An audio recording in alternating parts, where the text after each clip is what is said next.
Ô, professor Augusto, E aí, Nando? só o Tudo bem? isolamento para. Tudo bem, só o isolamento para nos afastar, hein? É verdade.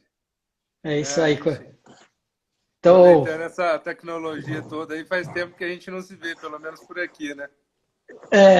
estamos até, eu diria assim, numa situação bem atípica, né, Augusto? Não só com a pandemia, com essa questão aí da saúde, mas também com a forma de trabalhar, a mudança, né? Para nós, isso é uma situação que tomara que seja a primeira e última nas nossas É vidas. verdade.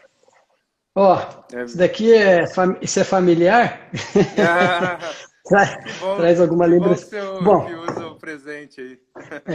pessoal, nós estamos aí com os colegas e colegas entrando aí na live. Nós temos, na verdade, um bate-papo informal e para nós é um motivo muito grande de orgulho, porque aqui a gente aproveita, expressa um pouquinho do que a gente tem visto na parte da imagem, busca para vocês trazer um direcionamento e uma atualização relacionada, tá? Eu vou praticamente me abster de fazer a minha apresentação, mas eu gostaria que o Augusto se apresentasse. Eu vou estar mais colocando ele na fronte aí das perguntas. E, Augusto, por favor, faça sua apresentação, seu currículo. Tá bom. Obrigado, Nando, aí pelas palavras todas. Pessoal, seja muito bem-vindo. Como o Nando disse, um bate-papo informal aqui, mas podendo trazer bastante informação para vocês. Aos que estão entrando pela primeira vez, então eu sou Augusto Benedetti, sou professor da FATESA, né, desde aí pelo menos há uns 12 anos, mais ou menos. Eu e o Fernando trabalhamos juntos aí praticamente diariamente, por isso que esse é o comentário dele aí, né, que a gente só com isolamento para a gente realmente se afastar, a gente está quase todo dia junto. E eu sou mestre pela Universidade de Ribeirão Preto, né? Estou iniciando meu doutorado agora pela Universidade de São Paulo.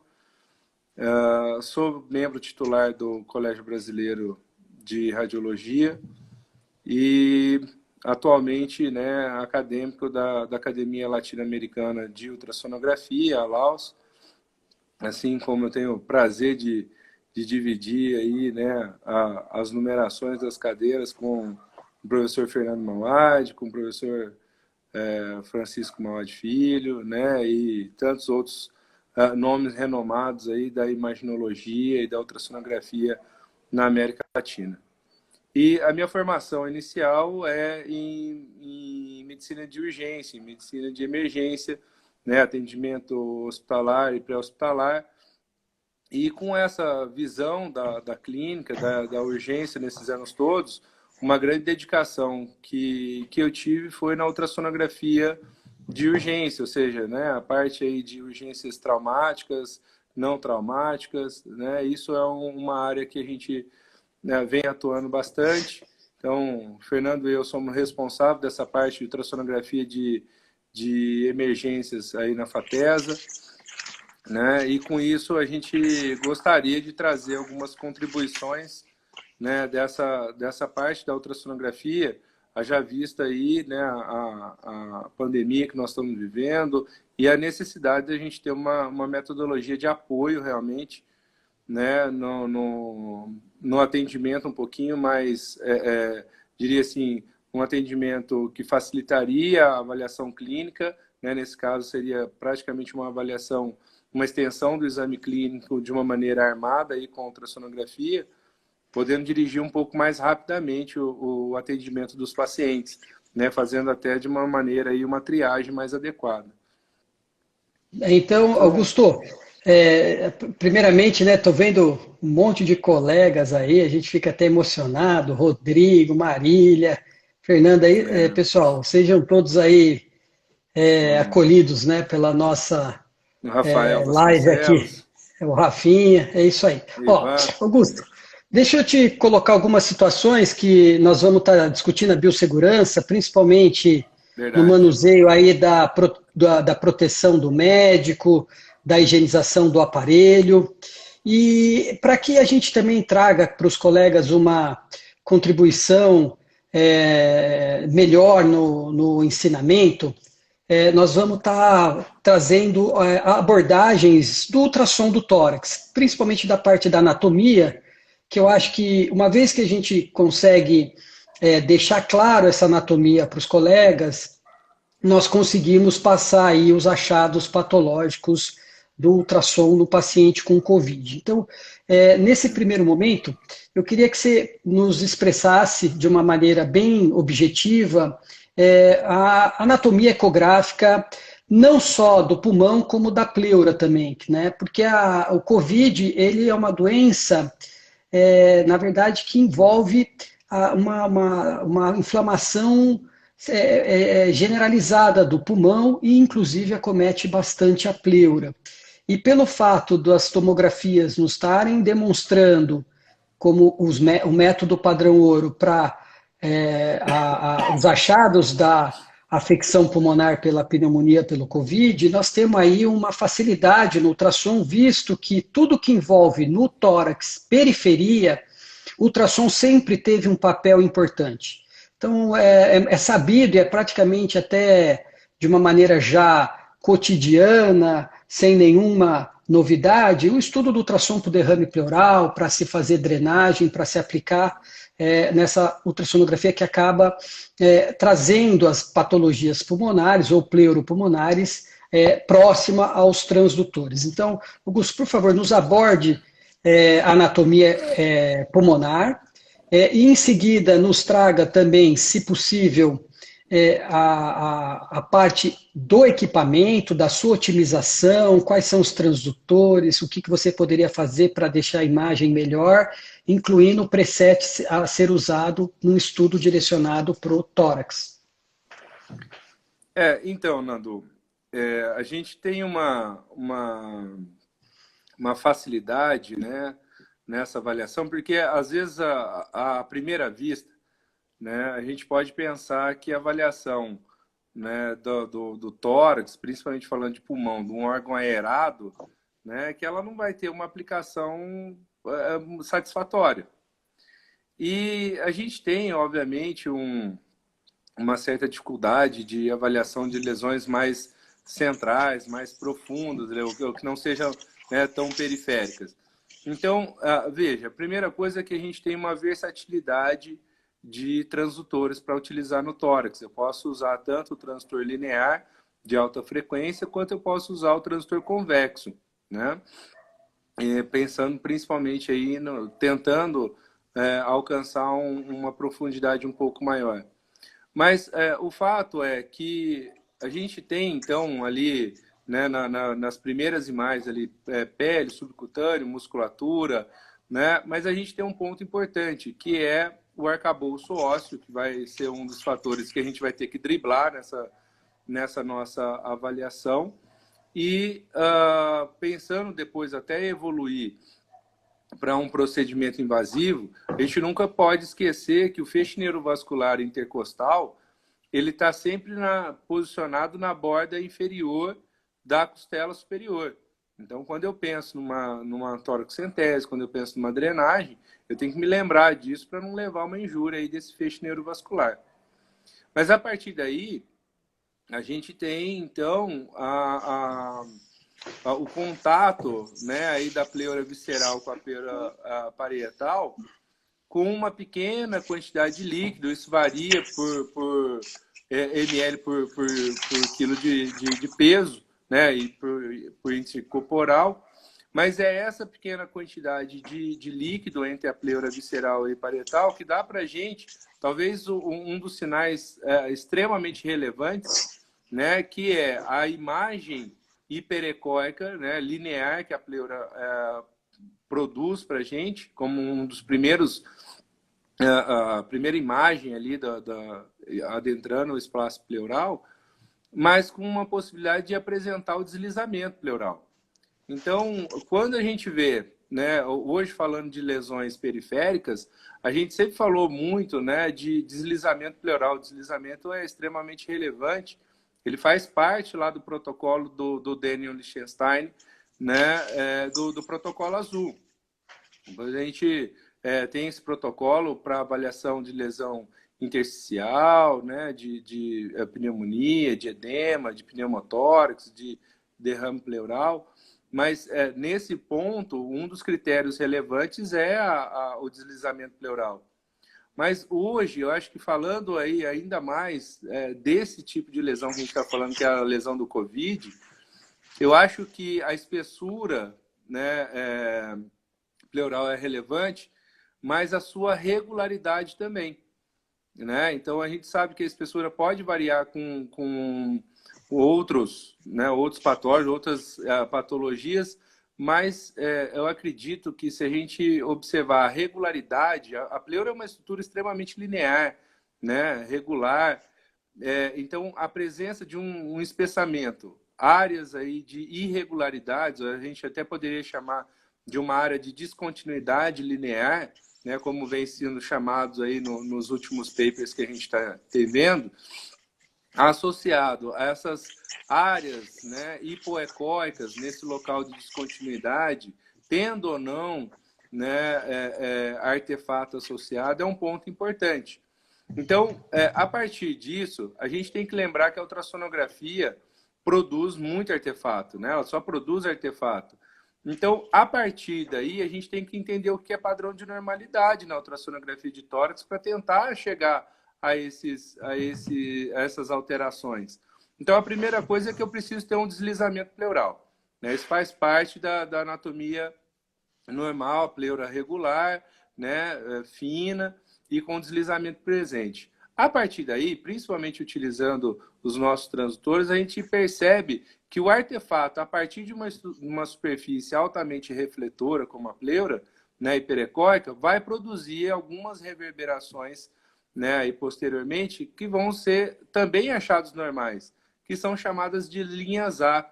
Então, essas reverberações, a partir de uma imagem linear, horizontal, como a pleura vai estar, vai me permitir ali em torno de 2 a 3 linhas paralelas à pleura, menos intensa que ela, e que é o chamado de linha A, e que não pode ser confundido com outros achados de linha A patológico, né? Como a gente vê lá a linha A do raio-x. Então, a linha A é um achado normal. A nomenclatura precisa ser muito bem colocada nesse sentido, né? E o outro Augusto, achado... só fazer fica à vontade. uma adenda para o pessoal, a gente vai fazendo essa conversa mais assim, para criar. Pessoal, lembrar que a pleura que a gente consegue evidenciar com muita facilidade é a pleura que desliza. E a pleura que desliza é a visceral. E essa pleura, ela é factível no ultrassom de ser medida. E o Augusto colocou que o espessamento da pleura aparece em processos de inflamações. O valor normal de uma pleura é até 0,3 milímetros. É bem fina, tá ok? Então, quando uma pleura passa desse valor, você já está tendo um espessamento da pleura e a PAN, inflamação causada pelo COVID, ele altera não só o pulmão, como também a pleura. Por isso que o Augusto citou com muita, eu diria assim, profundidade, a preocupação de ver a regularidade da pleura. E nós conseguimos ver essa irregularidade, que é uma consequência de uma sequela da inflamação causada pelo COVID. Então veja que vocês vão estar estudando desde o início, eu diria, da cavidade, da apresentação inicial da pleura visceral para a região pulmonar. E quando ele fala pulmonar, ele está buscando falar das linhas A, que também a linha A, que são reverberações, que diria no plano horizontal da imagem, são no máximo em 3, porque a exacerbação pode gerar um diagnóstico de pneumotórax. E a ausência pode gerar um outro diagnóstico. Então, nós precisamos ter a noção que a gente precisa ter ali, no máximo, 3 linhas A para que a gente considere essa reverberação um reflexo apenas do artefato da pleura visceral. Vamos lá, Agostinho.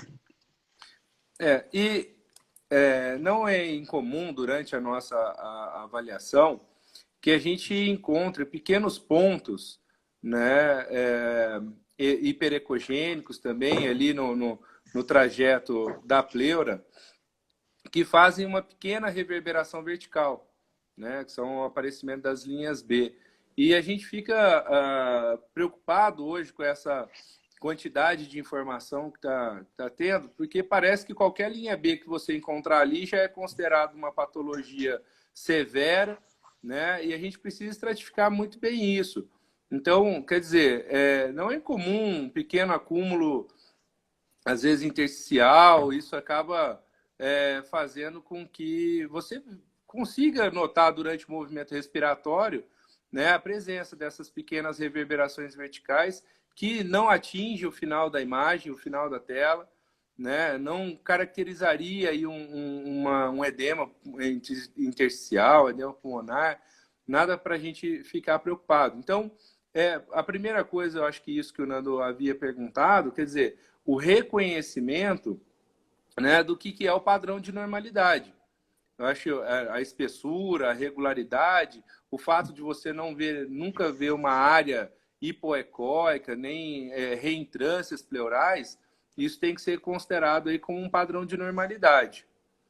Agora, a gente estava falando, né, Nando, desse padrão de avaliação, e a gente tem que lembrar que o tórax é muito extenso, né? A gente está trabalhando com um transitor linear ou convexo ali, o tórax é muito extenso. Então, a gente tem que pensar o que é que a gente está buscando. Quer dizer, você comentou aí do pneumotórax, né? A gente tem que lembrar os pontos que mais a gente encontra, os pontos mais altos do tórax, a depender do posicionamento que o paciente está durante a sua avaliação, né? De derrame. Aí do COVID, a gente tem mais uma coisa, né, Nando? Que a gente depois vai comentar isso de novo, mas a gente não pode esquecer que esses pacientes, algum desses pacientes mais graves, né, estão sendo, quando aí no CTI, na UTI, eles estão sendo posicionados, mesmo com a ventilação mecânica, eles estão sendo posicionados de posição pronada. Né? Então, você fala, você precisa avaliar ali a via anterior, a parede anterior, no terceiro espaço intercostal. Você fala, mas como? O paciente está pronado. Né? Como é que eu vou conseguir fazer uma avaliação dessa? Então, eu acho que por isso que cada vez mais a gente percebe os protocolos fazendo alusão a análises cada vez mais extensas do tórax, principalmente aí falando agora de COVID, a avaliação bem mais estendida do que simplesmente quando a gente está na urgência lá pensando no pneumotórax, um paciente, né, em decúbito dorsal. Então, essa característica, essa dinâmica da análise do tórax aí é importante para cada situação.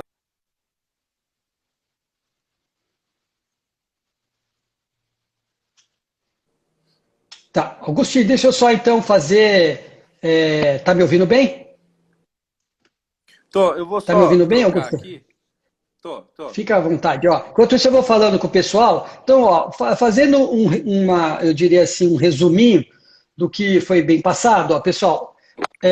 Quando você tem linhas que ficam nesse trajeto e refletem a pleura na sua profundidade, isso é o que nós chamamos de linhas A. Então, isso é um critério de normalidade de um pulmão. Outro critério de normalidade de um pulmão é a pleura visceral, bem na periferia do pulmão, deslizar, ok? E o terceiro critério é a linha B. Então, a linha B é uma linha vertical. E ela representa o quê? Ela representa o tecido conjuntivo do pulmão que sustenta o ácino pulmonar distal, que é o alvéolo.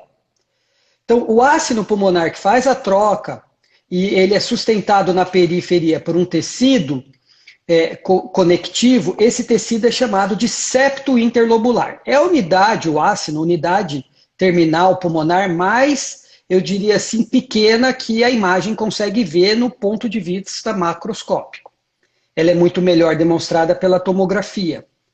Mas essa unidade terminal, ela é revestida por uma por um fino tecido que sustenta esse ácido. E isso é chamado de septo interlobular, que nos representa o interstício do pulmão, distal. E quanto mede o septo? Exatamente na anatomia, 0,1 milímetros. Quando o ultrassom ele bate nesse pequeno septo e ele está movimentando, ele cria imagens verticais em cauda de cometa. São imagens de reverberações muito discretas. Por que elas são discretas? Porque você não tem uma proeminência dessas linhas B em pacientes que têm um pulmão saudável.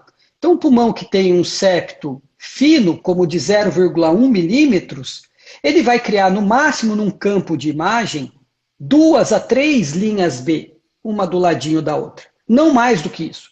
Uma vez que você passa de 3 linhas B, isso é um sinal que está havendo aumento das linhas B no ultrassom, e isso pode estar associado a comprometimento do interstício. Outra questão importante, a espessura laterolateral da linha B, ela não passa de 1 milímetro. Quando você começa a ter linhas B muito espessas, isso mostra confluências do septo espessado e muita, eu diria, arquitetura de septos se aproximando entre si, o que demonstra uma gravidade maior do comprometimento intersticial, podendo ser o que é considerado aí já um padrão quando você tem essas linhas B, uma do ladinho da outra, e essa distância entre uma linha B e outra começa a ficar menor que 3 milímetros. Lichtenstein é uma pessoa que publica em tórax desde 2005. E ele já falava, em 2005, nos artigos dele, que quando essa linha B ela fica menor que 3 milímetros, isso já tem correlação com vidro fosco na tomografia. Então isso é extremamente importante. Quando você tem só espessamento do septo, sem envolvimento de vidro fosco, você tem a distância das linhas B em torno de 7 milímetros. Mas quando elas começam a ficar confluentes, isso é um sinal de gravidade. E isso é um sinal de, eu diria, de grande comprometimento em vidro fosco do pulmão. Tá? Então aqui a gente está aproveitando para mostrar a anatomia e valorizar, né, já sinais, que foi colocada uma pergunta por uma colega, de inflamação do pulmão, que é importante estar sendo passado de maneira calma, eu diria, bem repetitiva, para vocês que estão escutando absorverem bem. O Augusto é uma pessoa que é exímio no ultrassom, além de ser um entusiasta do ultrassom, e para ele isso é um arroz e feijão. Eu posso dizer que sim, mas para as pessoas que estão se deparando com essa modalidade, isso é uma tarefa árdua. Tanto que os comitês que envolvem capacitação de profissionais para fazer treinamento em ultrassom de tórax, recomenda pelo menos aí de 30 a 40 exames para você se sentir capacitado. E experiente a partir de 60. Então veja que a habilitação para ter eu diria, segurança em fazer esse exame não é tão fácil assim. Então, vamos continuando aí, Augusto. E eu queria só que você aproveitasse esse momento, antes de entrar nos aspectos de critérios de COVID pelo ultrassom de alterações que levam no ultrassom de tórax, como a livezinha, eu acho que a internet do Augusto está dando umas osciladas, eu vou passar a falar uma parte que eu queria que ele explicasse, mas de qualquer maneira eu vou estar fazendo isso para vocês. Uma das coisas importantes é você não deixar o aparelho de ultrassom com muita resolução, porque a resolução demais, né, uma frequência muito alta no transdutor, mesmo usando um linear, vai comprometer, solicitações, deixa eu só pôr aqui do Augusto, vai comprometer você chegar a ver as linhas B até o final da imagem, vai comprometer você ver essa parte relacionada a se tem mais de 3 linhas A da reverberação, vai comprometer você ver se tem alguma área do pulmão com consolidação. Então você deve também usar a frequência um pouco menor, mesmo sendo um transdutor linear, para você ter os artefatos. Tá? Tanto a linha B quanto a linha A, elas se fazem melhor e são mais vistas. Outra questão importante é usar um foco apenas. Desligar a harmônica é fundamental. Não ligar o trapézio. que é um também recurso da máquina que atrapalha para você melhorar ali a sua análise. E também não se há a necessidade, a menos que tenha consolidação, de aplicar o Doppler. Porque quando você tem uma consolidação, o que é a consolidação? É o pulmão hepatizado, é aquele pulmão que passa a ser visto como uma imagem de ecotextura semelhante a um fígado. Aí é importante você usar o Doppler, porque a presença de vaso demonstra uma pneumonia com prognóstico melhor, com menos agressividade e menos necrose. Mas uma ausência de Doppler determina que já há certo grau até, muitas vezes, de infarto pulmonar. Tá? Então, quais são as preocupações que eu preciso passar para vocês? Não liguem a harmônica, deixem um ganho baixo, usem um foco apenas e trabalhem com uma frequência, mesmo no linear intermediário. Com isso, você cria mais os artefatos, consegue ter uma reflexão da pleura não tão exacerbada. Então, existem protocolos mundiais que preconizam abaixar o índice mecânico, para que ele fique abaixo de 0,7, 0,5, e aí você consiga ter uma reflexão não muito intensa na imagem da pleura, principalmente visceral. Tá? Então aqui, Augusto, eu coloquei para eles, eu acho que deu um delayzinho na sua internet, mas eu coloquei para eles o que é importante de ajuste na máquina para você ter uma boa imagem anatômica do tórax. Tá? Agora eu vou estar te pedindo, Augusto, se você me permitir, antes de entrar nos critérios, o que você recomenda para o pessoal na parte de biossegurança, paramentação, proteção do equipamento?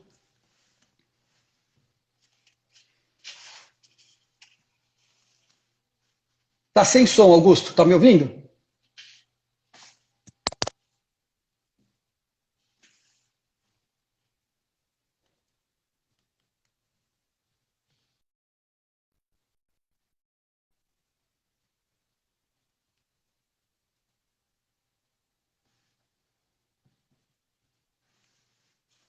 Então estou eu aí de novo, né? Vamos lá. Ossos do ofício. O Augustinho deve estar tendo alguma oscilação da internet lá. E aí eu vou estar passando, então, essa parte também, que eu considero extremamente importante em relação à proteção. Tá? Então, a nível de proteção, é óbvio que vocês têm que usar máscara. A máscara, com certeza, se puder ser a máscara, estou só adicionando o Augusto aqui, se puder ser a máscara N95, é a recomendada. Então, assim, a gente fala se puder, mas a gente tem que usar essa máscara para garantir. Oi, Agostinho, eu estou passando essa questão, Augusto, Tá. Desculpa, eu tive um probleminha na internet aqui. Não, faz parte. Isso é normal. Eu estou passando aqui a parte de biossegurança e paramentação do médico. Então, ó, usar a máscara N95, tá? Ah, Fernando, me solicitaram, além do ultrassom de tórax, você já está ali, não precisa chamar outro médico, outro intensivista, você já tem uma boa vivência no ultrassom, e eles pediram para você fazer um acesso. Olha, se vocês forem fazer acesso, forem trabalhar com uma questão que envolva secreção, aí o ideal é usar esses protetor facial, que são aquelas máscaras que revestem toda a sua face, e não só o óculos e a máscara N95. Então, tem um acesso, vai trabalhar numa região que possa ter uma secreção, no caso o paciente tendo alguma questão de vômito durante o exame, isso pode estar respingando em você, no seu rosto, usar o que a gente chama de protetor facial. No caso que não, tá? Você não vê esse risco, usar óculos, usar gorro, usar máscara N95, que são esses equipamentos de proteções individuais, juntamente você usando ali o que seria o avental. Tá? Em questões de aventais, se puderem exigir o avental impermeável, é o mais seguro para o médico. E aí, como que a gente faz, né, a paramentação e a desparamentação desses materiais? Tem que buscar os protocolos. Então, esses protocolos eles são universais. As universidades, criaram seus protocolos de paramentação e desparamentação em acesso livre para a população. E isso é muito importante vocês estarem buscando visualizar essas simulações que eles deixam na internet, para que você consiga ter a total noção dos cuidados principalmente na desparamentação, que é o momento que você mais pode ter o contágio com o vírus. Quanto ao equipamento, é fundamental você, eu diria assim, encapar todo o aparelho. Não é para encapar apenas o cabo, nem o transdutor. É para encapar com plástico, que pode ser papel filme, também o teclado do equipamento e todo o console, que é aquela parte que a gente chama de carcaça do aparelho. Então você envolve ele, independente se seja um aparelho estático ou um aparelho portátil, e você envolve o teclado, envolve o console, envolve também a proteção no monitor. Tá? Então veja, a proteção do aparelho ela é desprezada da mesma maneira que é desprezado o EPI depois que você utilizou. Tá? Então, assim que você faz isso, você passa a fazer a higienização da máquina, do transdutor e também a desinfecção. Uma substância que tem um poder intermediário eu diria, de desinfecção e também já faz o papel da higienização é a biguanida. Então, se você usar biguanida num lenço, num papel não, tá? Mas num daqueles, naquelas compressas ou até naqueles lençozinhos higienizantes, esse degermante, ele tem o papel tanto de higienizar quanto de desinfectar. O que é higienizar? Higienizar é tirar resíduo. Então você não deixa resíduo, não deixa nenhuma questão relacionada a uma secreção, um gel e etc. E desinfectar é ser bactericida e também eliminar fungos, vírus, como é o caso do coronavírus. Tá? Em média, esses desinfectantes demoram no máximo 1 minuto para esterilizar o material.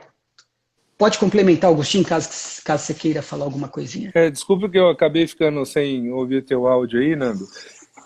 Eu vi que o pessoal está perguntando aí, né? A gente vai usar a N95 só em hospital ou dentro do consultório? O problema é que a gente tem um uso muito prolongado, né? Às vezes o nosso tempo de permanência ali dentro da sala de exame, né, é grande. E a máscara cirúrgica, a partir do momento que você começa a umedecer, ela passa a perder o seu processo de proteção, né? Então, eu recomendo, a depender do tempo, mesmo... a gente fala assim, mas eu estou ficando menos tempo, né, dentro do consultório. Eu acho que a gente está ficando mais tempo, porque a gente está espaçando os pacientes cada vez mais, né? Então, nesses quadros aí, a gente acaba optando realmente por utilizar a N95. Né? Deixa eu só fazer um complementozinho aí, Augusto. Foi muito bem perguntado pela Thaís. Thaís, deixa eu te colocar uma coisa que, em vista de pandemia, é que nem aquela questão do paciente oncológico. É que nem a questão do paciente cirrótico. Você vê um nódulo num paciente cirrótico, até que se prove o contrário, é um CHC. Você tem um nódulo num paciente oncológico, até que se prove o contrário, é uma recidiva ou uma metástase. Então, em vista de pandemia, todos os exames, você tem que usar paramentação. O coronavírus, ele não é uma doença só pulmonar. Ele é uma doença que acomete outros órgãos, outros sistemas, como cardíaco. Tem pacientes que vai chegar no consultório com uma angina. E vai ter pacientes que vai chegar no seu consultório com abdômen agudo. E não tem sintomas respiratórios nenhum. É lembrar que a COVID, ela evolui com diarreia. E essas diarreias dão colites. E muitas vezes o ultrassom abdominal vê. Mas qual é o perigo? Você não está protegida. Então, de maneira que assim, tem estudo, e o Augusto vai mostrar esse estudo, que foi um estudo publicado na China e replicado pela ISWOG, que uma das áreas dos médicos que mais sofreu, eu diria, contaminação foi o ultrassonografista. Então, o RNA do vírus em diarreia, ele se persiste por mais de 30 dias, tanto que é uma das vias de contaminação. É lógico que ela não se iguala à via de contaminação respiratória, ela é muito mais contaminante que a via do trato digestivo, mas são vias que contaminam e você pode estar tendo ali um contato próximo num ultrassom de abdômen total e se for em risco, tá bom? Então, cuidado, é hora de precaução, é hora de disciplina. Você tá fazendo o seu papel de atender a população, de trazer o benefício da medicina, mas agora precisa de segurança. Então, qualquer dor, qualquer mínimo, eu diria, sintomas de um paciente, até que se prove ao contrário, ele está com uma possibilidade de ter o vírus, tá bom? O Nando comentava desse trabalho agora. Esse trabalho foi feito exatamente no epicentro da China, que foi a cidade de Wuhan, né? E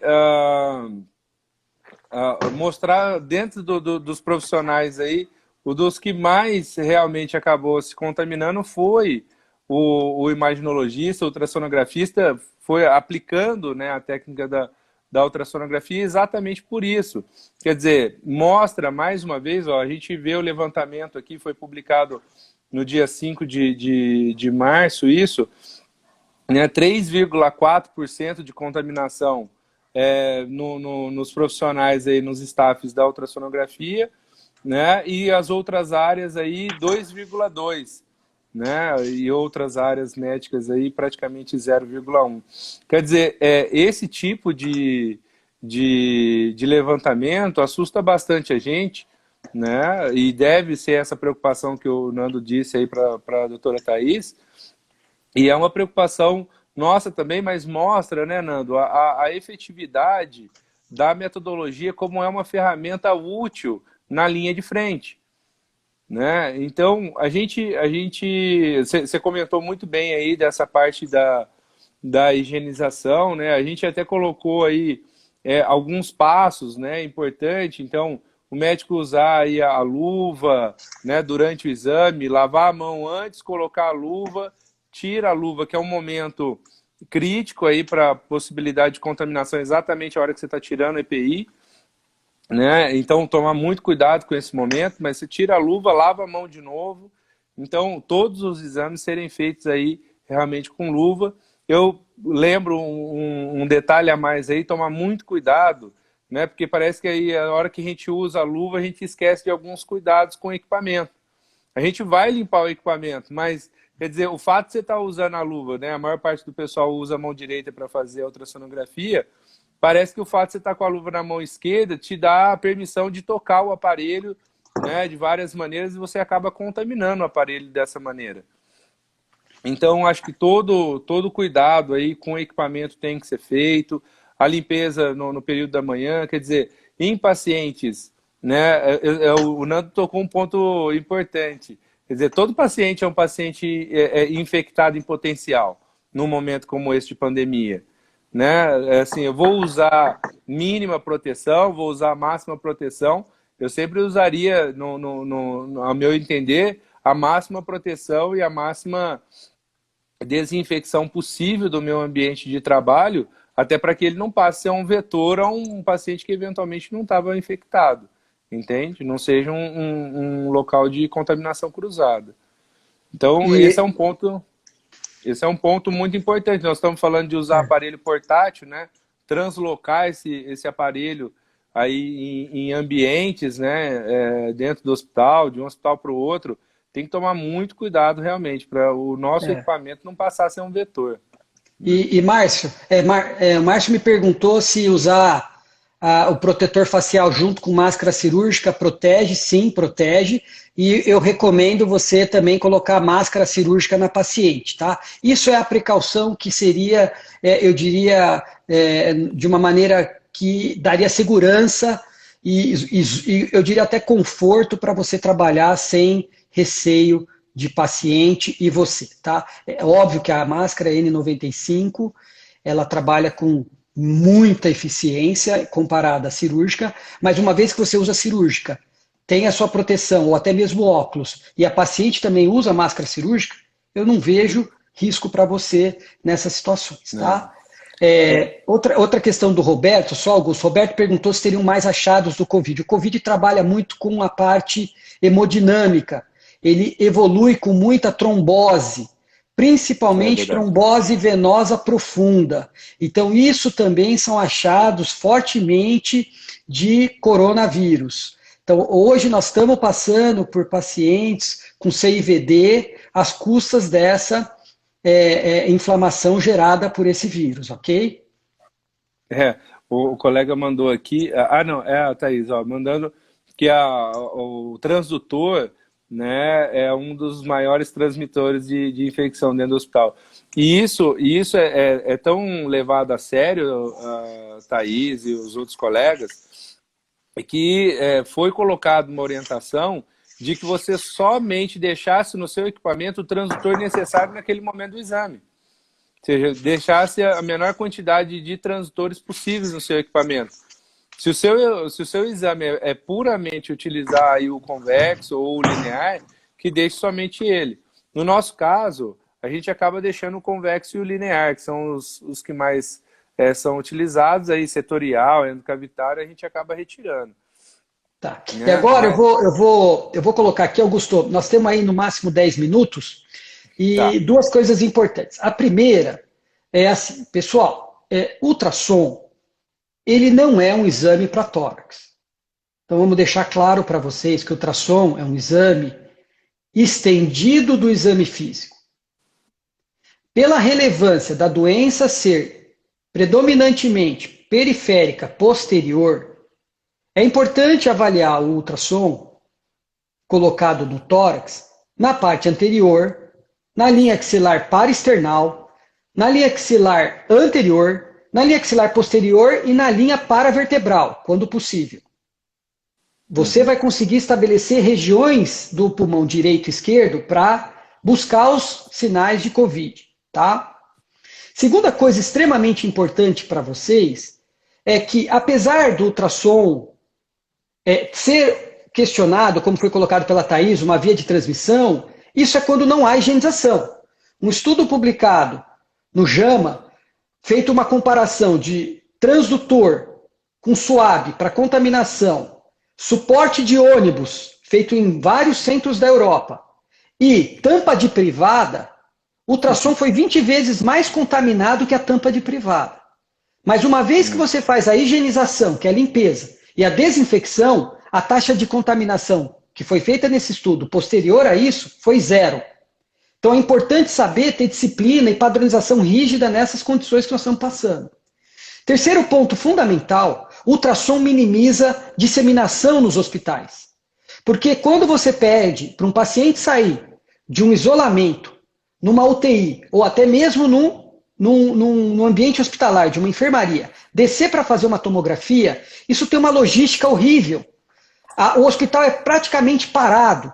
Essas alas são interditadas, elas são desinfectadas, é feito para todo o pessoal que desce para acompanhar esse paciente com uma tomografia, eles têm que usar EPIs, o insumo gasta demais e você envolve mais pessoas, não só médicos, como os técnicos da radiologia, quanto também as enfermeiras que vão estar acompanhando esse paciente, ou auxiliar. Então, quando você passa para o ultrassom, a gente tem uma vantagem, que é você trazer o próprio médico, uma única pessoa, numa situação resolutiva de trazer alguma contribuição.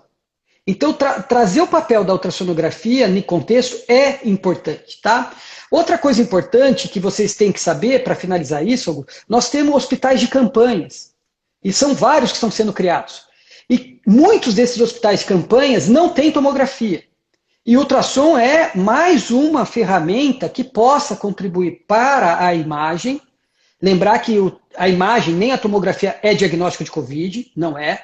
O diagnóstico eu diria assim, os métodos de imagens, eles são colaboradores dos achados clínicos e laboratoriais. Então, quando você começa a ter alteração de transaminase, marcadores inflamatórios frente a achados de imagem, aí fecha-se, né, junto a um PCR, fecha-se o diagnóstico. Então, as imagens, elas são direcionadores, podem ser triadoras. Olha, será que não é interessante estudar esse paciente? Numa emergência que chega um paciente, como eu falei, né, de uma situação leve, você pode até pegar um óligo sintomático e você pode até direcionar. Então, ele tem vários papéis importantes que é o que nós estamos buscando considerar aqui nessa live com vocês, tá bom? E, Augusto, então como nós temos esse finalzinho, passa para nós os achados e a graduação da ultrassonografia pleuropulmonar quando tem a inflamação pelo COVID.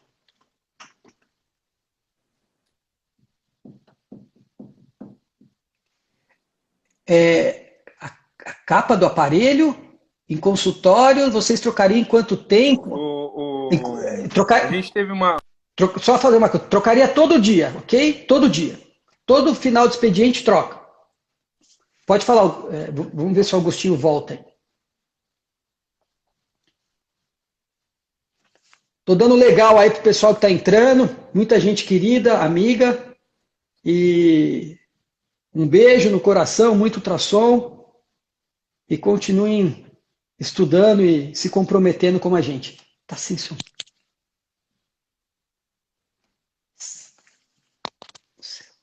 Não. Tô falando para o Agostinho que tá sem som. Teste. Augusto, você tá sem som, você tá ouvindo?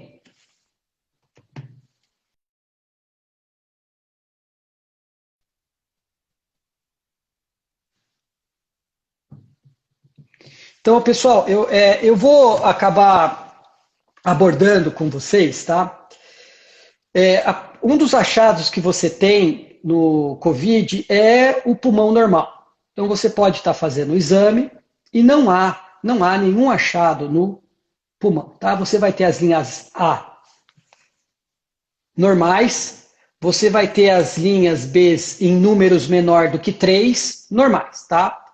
Num paciente que já tem uma leve para moderada, você pode ter achados que já envolvem espessamento do eco pleural. Oi, Agostinho, eu estou trazendo aí os critérios, eu comecei falando que o paciente ele começa muitas vezes com um achado normal, não tem achado, principalmente nos assintomáticos, a grande maioria não tem.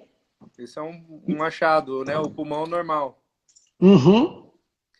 E você estava comentando alguma coisa, mas... Aí eu comentei que em seguida começa o espessamento pleural, né? Aí depois vai para as linhas B confluentes. Então, se você quiser conduzir... Você quer que eu fale, Agostinho? Eu falo aqui. Pode falar, fica à vontade.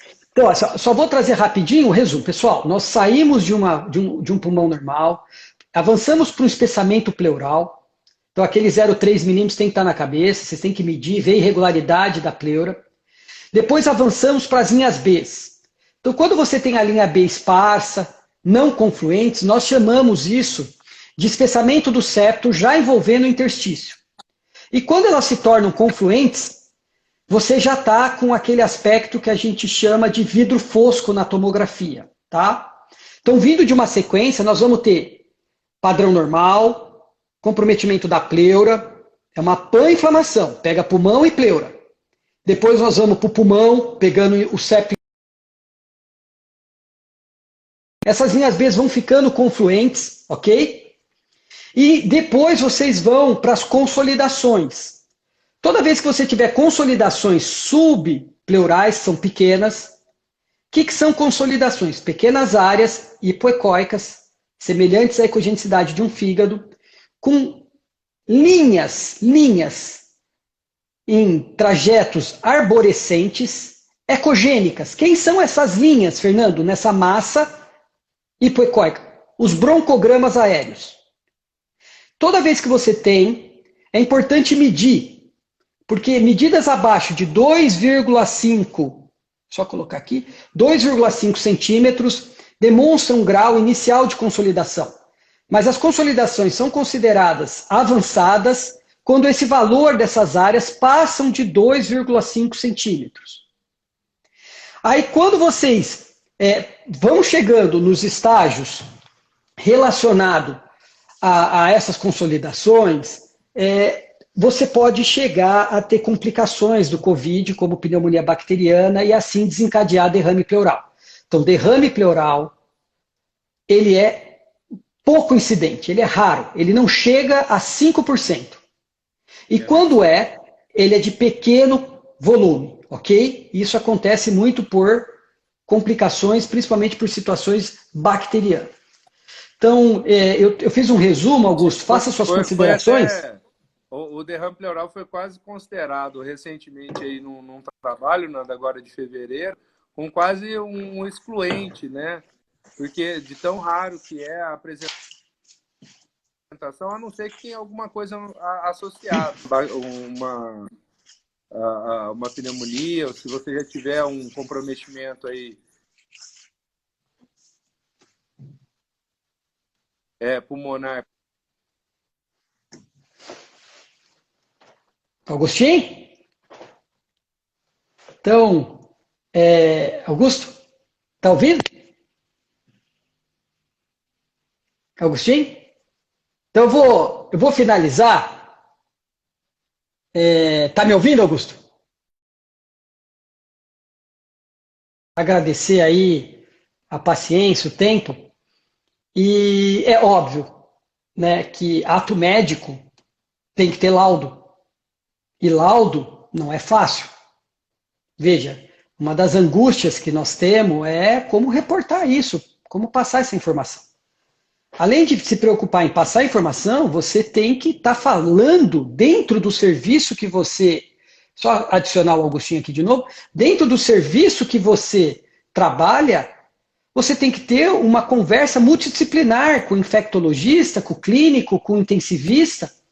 Então, o laudário, ele tem que ser um laudário objetivo e direcionado para a situação. Tá? Não vamos falar pulmão normal, porque você não viu a região central. Tá? Você vai dizer especificamente para aquilo que você usou. E aí amanhã a tomografia vê lá um carcinoma bronquilo alveolar e você não deu, e isso não é o que se deve fazer. Mais uma vez eu repito que o ultrassom de tórax é um exame físico estendido do médico. Ele ajuda a ver a periferia apenas. E o que é importante no laudário é você descrever algumas coisas que eu considero obrigatórias. Primeiro, descreva aonde você fez os exames.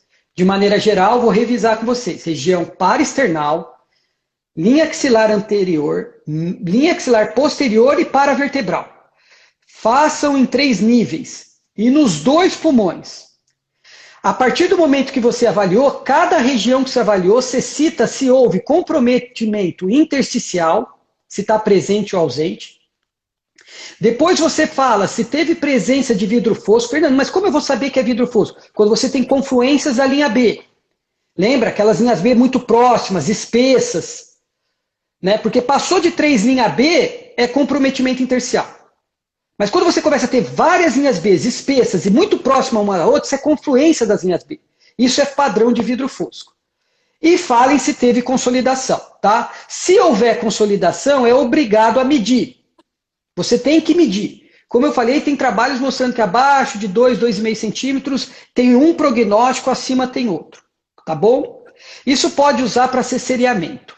E finaliza descrevendo o pulmão direito, qual a região é a pior, o pulmão esquerdo, qual é a região é a pior. Porque isso vai direcionar amanhã para um exame de imagem seriado para avaliar novamente essas regiões, tá?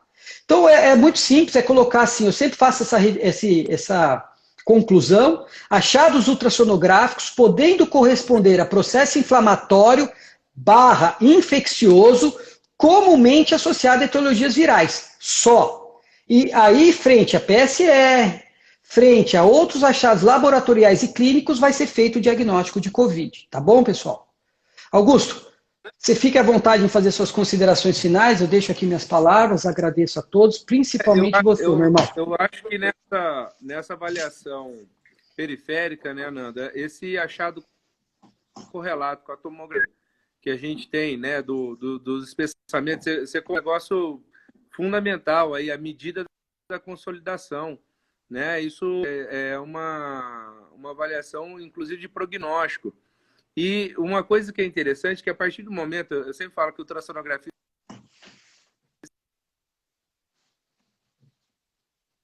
é uma medida, né? Mas eu falo que a partir desse momento que você faz a medida, você vai poder, das 3 áreas ali que você fez,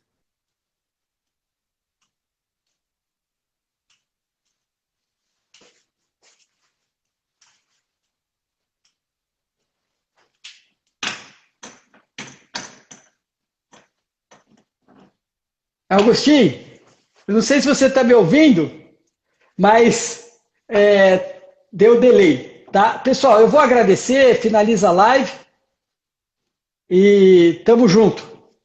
Muita força. Nós estamos como linha de frente, muita medo, medo. Então, se cuidem, pessoal. Disciplina. E nós temos que manter e ser atuantes, tá? Precisa de médico e nós somos as pessoas que podem fazer a diferença. Então, vamos estar sempre enobrecendo a medicina, o nosso paciente e a nossa área de atuação. Agostinho, está ouvindo bem? Tá, agora sim, né? Desculpa aí a variação toda. Tá bom, querido. Mas obrigado aí mais uma vez da nossa conversa. Pessoal, muito obrigado aí da participação de vocês. Espero que a gente tenha falado. Desculpa aí meus problemas de internet, mas Nando fala com muita clareza aí.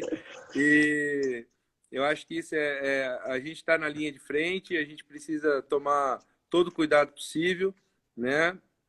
Para que a gente possa continuar atendendo aí os nossos pacientes, para que a gente possa continuar divulgando, né, difundindo conhecimento aí, como a gente tem feito. Cada médico, né, é um difusor de conhecimento no local onde ele trabalha.